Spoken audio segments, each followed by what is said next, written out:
और आज जिस दृष्टांत के ऊपर हम लोग चर्चा करेंगे वो मत्ती 13:1-23 में बीज बोने वाले का दृष्टांत है। तो आज हम उस पे आपके साथ चर्चा करेंगे। तो सर, मेरा जो पहला सवाल है इस दृष्टांत को लेकर के, ये दृष्टांत युवाओं के लिए इतना महत्वपूर्ण क्यों है, और इसको आप थोड़ा सरल शब्दों में उनके लिए बताएं। प्रभु यीशु मसीह ने अपने इस मिनिस्ट्री जो स्टार्ट की और उस दौरान उन्होंने पैराबल्स का अपनी मिनिस्ट्री में बड़ा इस्तेमाल किया है। उसका कारण ये था कि जो उस समय के लोग थे, पब्लिक थी जो उनको सुनने आती थी, वो जो प्रभु कहना चाहते थे उसको अच्छी तरह से समझ लें। और प्रभु का भी यही उद्देश्य था कि मैं सरल तरीके से कहानी के रूप में उनको समझाऊं। ये जो पैराबल बीज बोने वाले का है, ये एक बहुत अच्छी एक कहानी है, दृष्टांत है जो हमें बाइबल में मिलती है और प्रभु यीशु मसीह के द्वारा ही कही गई है। ये एक बीज बोने वाला बीज बोने निकलता है। कुछ बीज सड़क के किनारे गिरता है, कुछ बीज पथरीली भूमि पर गिरता है और कुछ कटीली भूमि पे गिरता है, कांटों में गिरता है, और कुछ बीज अच्छी भूमि पर।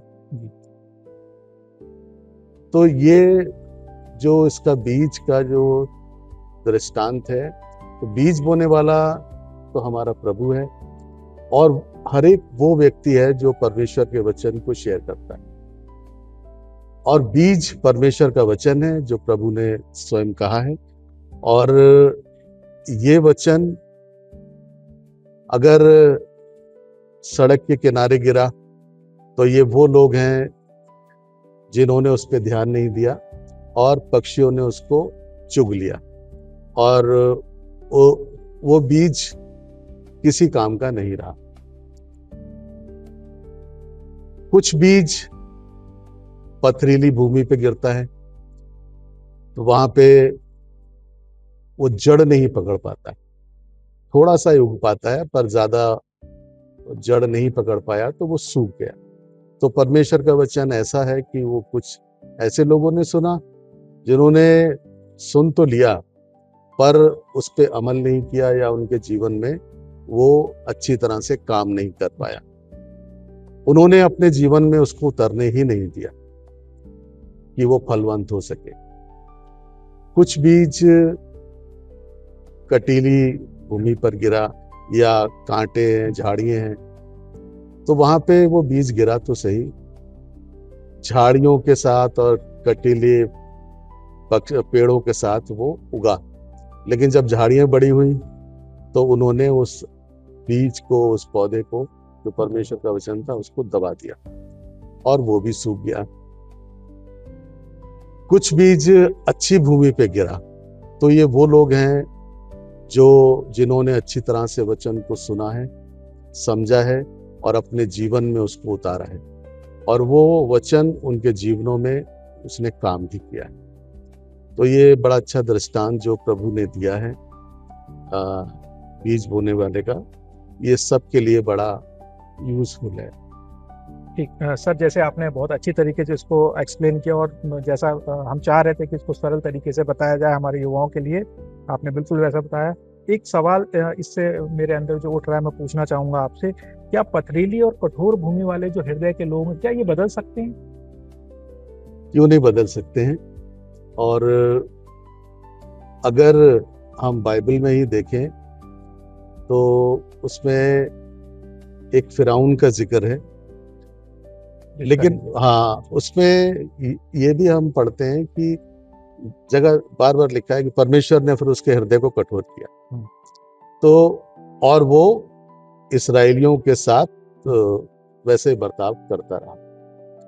लेकिन एक और कैरेक्टर को हम देखते हैं नए नियम में आके, जो पौलुस है, शाऊल था, वो भी कितना कठोर था और उसका तो मेन उद्देश्य यही था कि मसीह के मानने वालों को ही सताना है, मारना है, जेल में डालना है, तो वो यही करता था। लेकिन जब उसका परमेश्वर के साथ उसका आमना सामना हुआ, परमेश्वर को उसने जाना, तो उसका जीवन और हृदय एकदम परिवर्तित हो गया और वो परमेश्वर की सेवा में लग गया।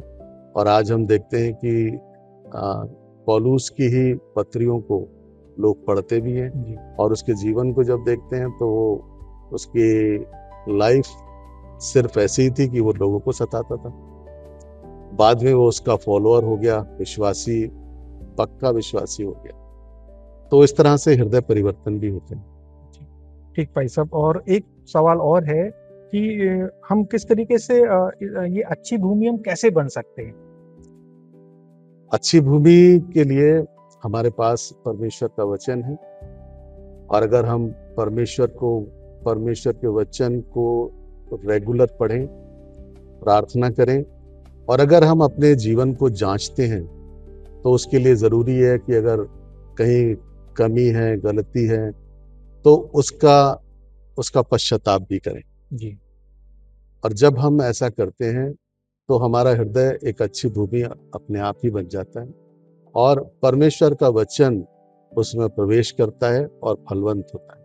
अब जो कि हम लोग अपने समापन की ओर हैं इस अपने पॉडकास्ट के, और जैसा आपने हमें बताया कि बीज जो कि वचन है वो हमेशा से था, हमारे साथ परमेश्वर भी हमेशा से हमारे साथ हैं।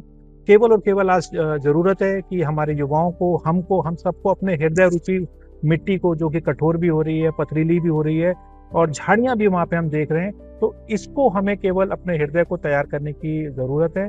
तो सच में बहुत ही अच्छी तरीके से आपने सर हम लोगों को इस चीज के बारे में समझा दिया कि बीज बोने वाला जो दृष्टांत है वो केवल एक दृष्टांत के रूप में नहीं है, उसको अपने जीवन के अंदर भी हमें अप्लाई करना है। और हमारे जो युवा हैं वो आज बहुत सारे ऐसे डिस्ट्रैक्शंस के अंदर फंसे हुए हैं, उनको तरह तरह की परेशानियों ने, फ्यूचर की चिंताओं ने घेर रखा है।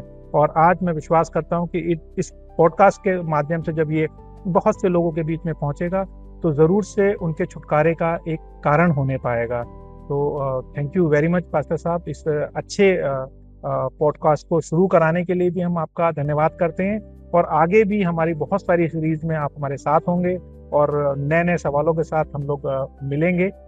और आगे पास्टर साहब हम लोग इसको अब जब यहीं पे समाप्त कर रहे हैं तो मैं चाहूँगा कि एक छोटी प्रार्थना हमारे युवाओं के लिए, हमारे सभी देखने और सुनने वाले लोगों के लिए आपके द्वारा की।